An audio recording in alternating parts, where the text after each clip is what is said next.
They called him a monster. They said he was a danger to children.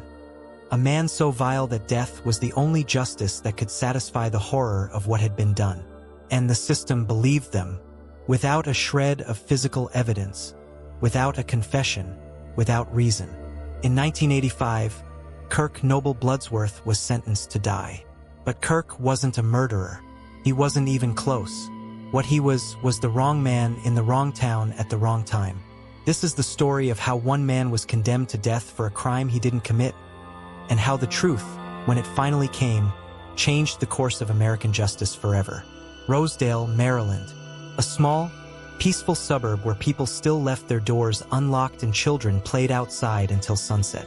It was the kind of place that didn't believe in monsters until July 25, 1984. 9-year-old Dawn Hamilton had gone out that summer afternoon to play near a wooded creek behind her home. She never came back.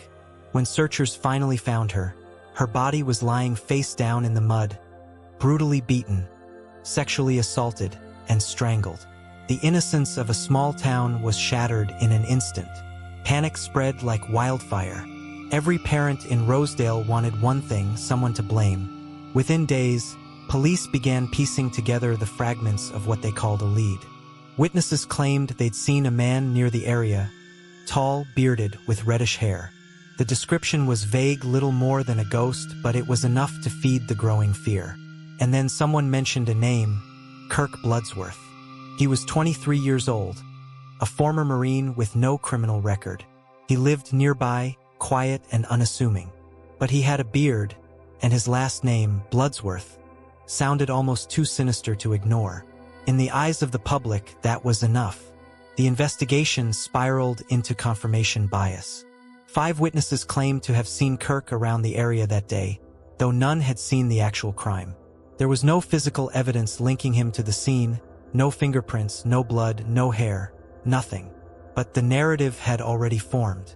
The police believed they had their man. The community believed it too. And when Kirk proclaimed his innocence, the courtroom saw not a man defending his life, but a monster pretending to be human.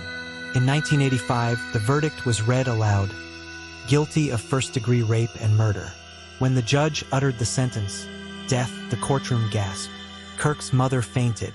His lawyer stood frozen. And Kirk, pale and trembling, whispered the same words again and again under his breath. "I didn't do this." His world collapsed in slow motion. The walls of the prison swallowed him whole. On death row, Kirk faced daily torment not just from the guards and inmates, but from the unbearable thought that somewhere out there, the real killer was free. As a convicted child murderer, he was a target. Other inmates beat him, spat on him, and threatened to kill him. The guards did nothing to stop it. He lost weight. His hair thinned. Nights were sleepless. The metal clang of the cell door became a cruel rhythm, a reminder that he might die for something he didn't do. Yet amid the darkness, Kirk clung to one fragile thread: the truth. Years passed. Appeals were denied. Hope flickered and dimmed. Then, in the early 1990s, something remarkable began to surface in the world of forensic science: DNA testing. It was new, untested, and controversial, but for the first time, it offered a way to separate fact from fiction. Kirk learned about it from a newspaper clipping passed around in prison. He memorized every word, and then he wrote letters to lawyers, journalists, anyone who would listen. Finally, in 1992, nearly a decade after his conviction, his request was granted. The evidence from Dawn Hamilton's murder, long forgotten in storage, was found in a dusty cardboard box, minutes away from being destroyed.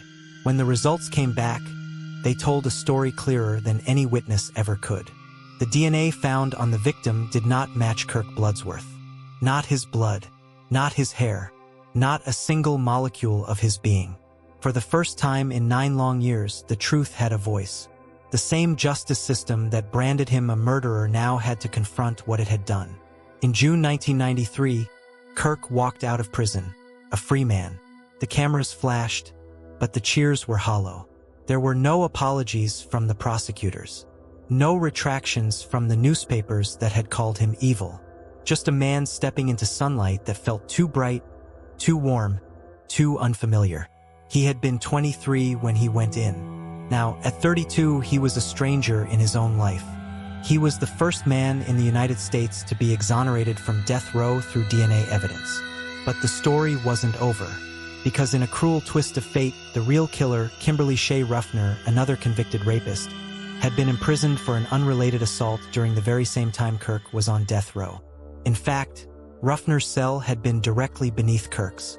For years, the two men had eaten the same food, walked the same corridors, and breathed the same air. One innocent, one guilty. It was a chilling irony almost too heavy to comprehend. When Ruffner's DNA was finally matched to the crime in 2003, nearly 20 years after Dawn's murder, he confessed. He was sentenced to life in prison. Dawn's family finally had their closure. But for Kirk, closure wasn't enough.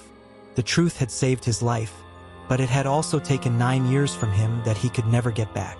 Kirk could have disappeared into anonymity. He could have been angry, bitter, broken, but instead he chose to fight. He became a national advocate for criminal justice reform, working with the Innocence Project to help others who had been wrongfully convicted.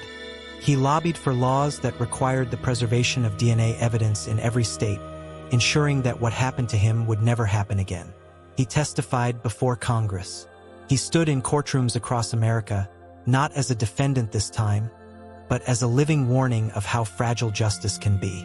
When asked why he kept fighting, Kirk said quietly, "Because if it could happen to me, it could happen to anyone." Those words became his mission.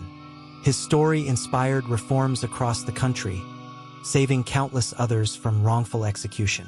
His name, once a curse, became a symbol of resilience and truth. Today, Kirk Bloodsworth's case is taught in law schools, cited in courtrooms, and remembered by every defense attorney who dares to challenge flawed evidence.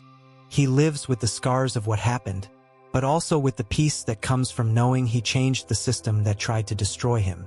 He once said, "Sometimes justice comes too late, but when it comes, it roars like thunder." The thunder came for Kirk Bloodsworth, and it shook the foundations of American justice forever. Because his story reminds us of one haunting truth: when the system gets it wrong, it can take a life.